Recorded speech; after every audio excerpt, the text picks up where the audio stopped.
Before coming on this trip, I had a preconceived notion about Mary Shelley's Frankenstein and Europe. With Frankenstein, I've always known about it being labeled as a cautionary tale about how one should never play God, but that is usually the only idea I got from the novel. I had never analyzed the characters, environment, or supporting literature deeper than that. However, once this trip gave me the opportunity to do so, this novel, and the ways in which Shelley weaved so many of her influences over time, became quite brilliant. My previous knowledge has always been quite superficial, but this very close reading that we did allowed me to witness many of the themes that I haven't noticed. I also had a preconceived notion about Europe and the cultures in which we were visiting. I honestly did not know what to expect and how I would be treated. I always thought about how great of a country America was because I've been stuck in that bubble almost my entire life. However, through interactions and experience within Europe, I realized how so many things can be improved upon back here in the States. Simple things ranging from public transportation to simply paying their waiters and waitresses well. Ultimately, the study abroad experience has allowed me to experience things firsthand that I would have never gotten the opportunity to experience otherwise, as well as allowing me to develop a better understanding and appreciation of the many European cultures and Mary Shelley's revolutionary novel. This was done simply by our many excursions and supplemental readings that allowed us to delve deeper into the European culture and the novel of Frankenstein.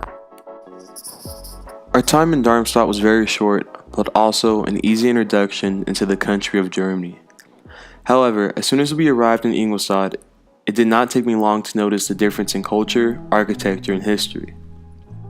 This was Bavaria, and I had no clue what that meant until I experienced it. Here I experienced a traditional festival known as Volksfest, which I wish I had footage of. But there, I interacted with many of the locals in a very traditional setting. Here I got to experience a part of Bavarian culture in which I never knew existed, and from this point on, I realized how better this trip was going to be for me if I immersed myself within the culture. Our supplemental readings for this part of the trip included Prometheus, Paradise Lost, and Alastor, which all had the same theme in common with Frankenstein: knowledge. One idea I was thinking of during this part of the trip had come from our Frankenstein mystery tour experience. This had to be one of the most entertaining aspects of the entire trip, and it also caused me to think about the story of how Frankenstein changed over time. Starting as a story between a curious scientist and an eloquent creature who had emotions, feelings, had transformed into a relationship between a mad scientist and his uncontrollable mute creation. The same can be said about the Illuminati, which had originated in this town. It was a secret society that believed in promoting enlightenment ideals among elites and educating them in various subjects. However, it turned into the secret society behind many of the world's problems in order to create a new world order. Sounds crazy, right? Ultimately, this part of the trip allowed me to delve deeper into the European culture through many experiences and interactions, while allowing me to reflect on the rich history of both Frankenstein and Ingolstadt. The next part of this journey was spent in the city of Schaffhausen. This city was beautiful, and also gave me a sense of where the village is in which a monster was traveling. With everything from the castle right next to our hotel to the clock tower that was looming above us, the architecture was really impressive. Although the city was in close proximity to many things, such as a nearby lake where we were able to rent a boat, to many impressive churches, my favorite part of the city had to be the Rhine Falls. Our supplemental readings during this part of our journey was Wordsworth's poem on Schaffhausen and the political geography of horror in Frankenstein, but that relates more to Geneva.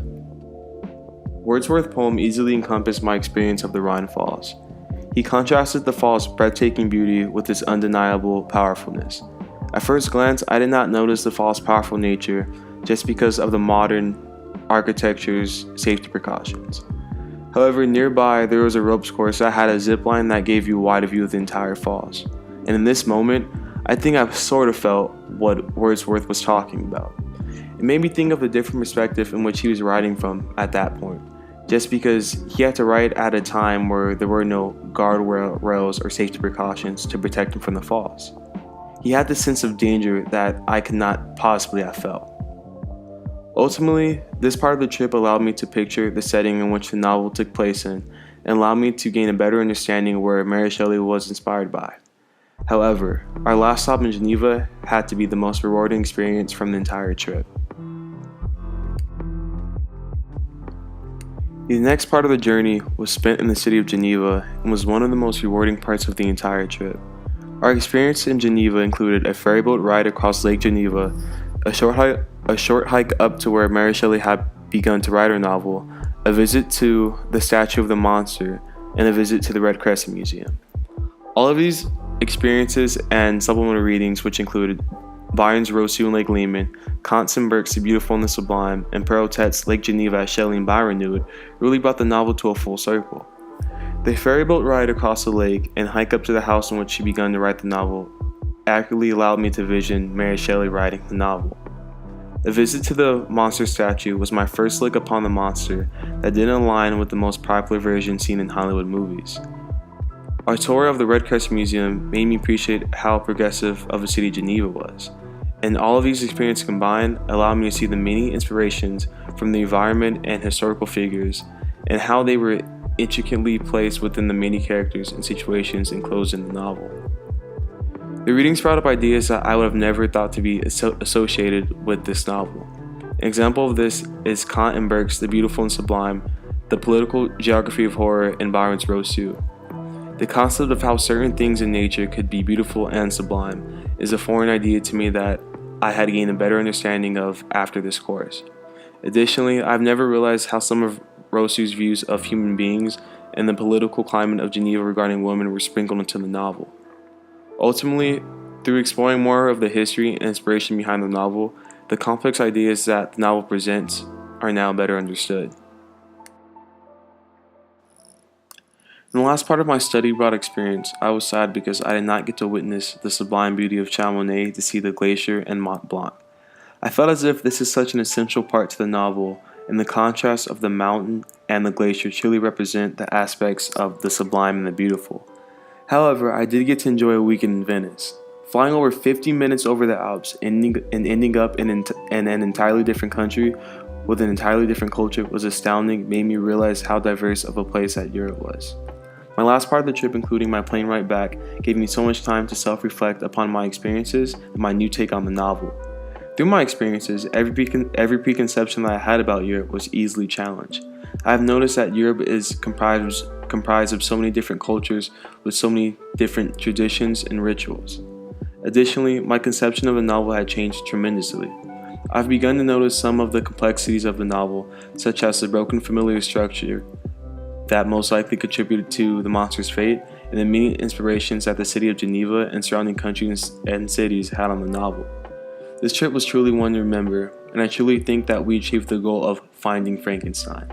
We delved deep into the many inspirations of the novel, the character relationships, character motivations, and some of the very complex themes embedded within the novel. Thank you, Fetty.